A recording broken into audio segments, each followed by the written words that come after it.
Hi and welcome to Hygge and Homeschool. My name is Maya and I am the mom of a third grader and a toddler who I'm homeschooling in California. Today I'm going to be talking about this book.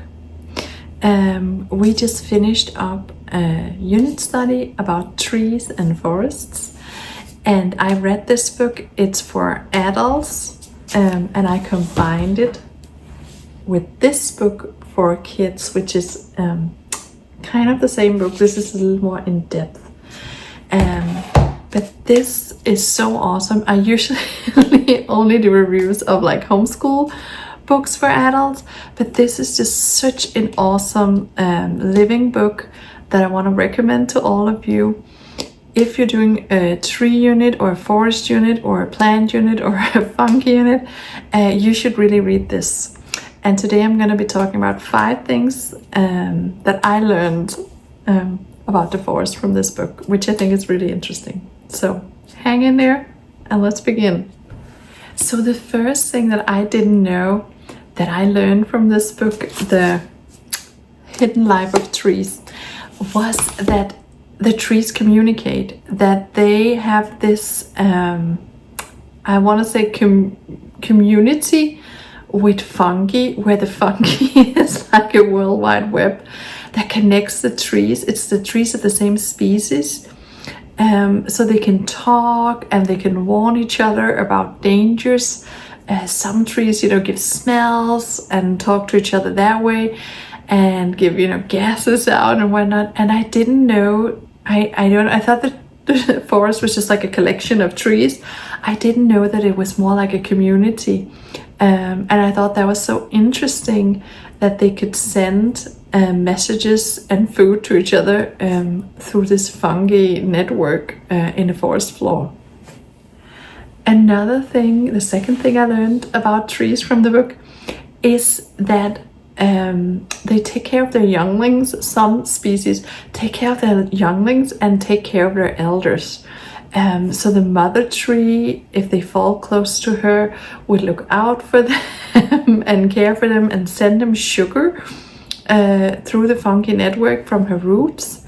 And then when the trees grow up, if the mother falls, for instance, and she's a stump that's left behind, they keep that little wooden stump alive, the now young trees that grew up, and send sugar to that. So these 3 stumps can keep alive, even though they have no leaves. They shouldn't be able to produce sugar, and it kind of baffled the scientists, but that their children and grandchildren would keep them alive, these tree stumps. And I found that so fascinating, that nurturing and caring is seen among trees, and also that in nature you sometimes see nurture as a weakness, and here's like a survival strategy. It's actually what keeps them strong and healthy and keep the mom alive, and I just found that very interesting.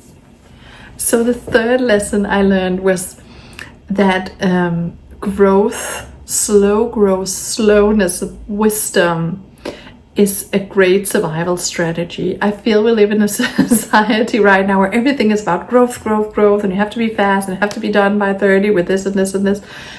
And in the tree world, at least, the trees who grow up very fast are often the most fragile, and they won't live as long, and they have put all this growth in, and they're not as strong, they're not as foundated, and the slow-growing trees, the patient trees, they are the ones who live for centuries. And I love that as a metaphor, and to use it in my own life. I also love to learn about it in trees. But I think sometimes I have a mindset of that we just need to grow. I need to, do stuff. I need to teach my daughter that she needs to, grow. We need to learn the math. And I think it's such a good lesson to put into your own life, that slow growth is sometimes better and you would stand for centuries, whereas if you just shoot up and you have no roots and have nothing to support you, that sometimes makes you fragile. So I thought that was a good lesson too. The fourth lesson that I didn't know about trees is that they learn and they adapt to the environment. The scientists are still baffled. They don't know exactly how, but that if they've been through a drought, they know how to preserve water better. They take the knowledge in, and they kind of adapt if the climate around them change. And also when they go through seasons, and sometimes seasons differ, like if it's when the fall is coming, they kind of know before they let their leaves go, because it's so important to have your leaves out there to get as much sugar in as possible before you drop them. And it's super bad if you don't drop them before the first snow, because then the snow can weigh down on your branches and break them off. And I just thought that the whole concept of trees learning from their mistakes and adapting to the environment around them was so new to me. In my heart, I feel like I hope that was the way it was. I love fairy tales. I love the forest. I love trees, and I kind of, I don't know if I sensed it, that they were more aware than we thought. But it's nice now that science confirms that trees can learn and adapt, and they can tell time, and they know when the frost is coming, some of them. And you can see that some of the trees we just talked about, that they grow up fast, and some of them are also a little more risk-taking in keeping their leaves longer, and sometimes that doesn't pan out that well.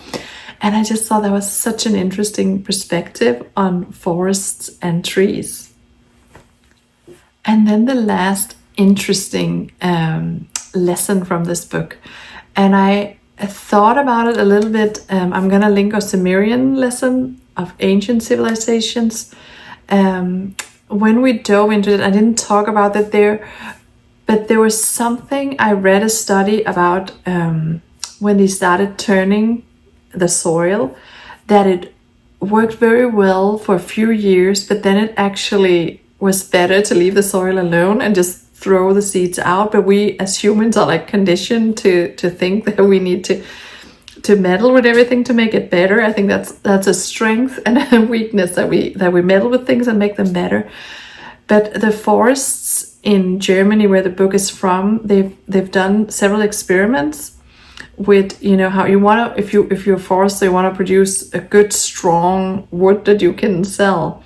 And it turned out that if you didn't do anything, if you just left it untouched, with stuff growing up between, in between the trees, you would, as a human, because we like to meddle and think that we can make stuff better by, cleaning out the forest floor and maybe plant them in a specific way in rows so it's easier for them to grow. We think that we would make better wood, to care for it, but it's actually, their research has shown that a forest left untouched is actually much more healthy and better.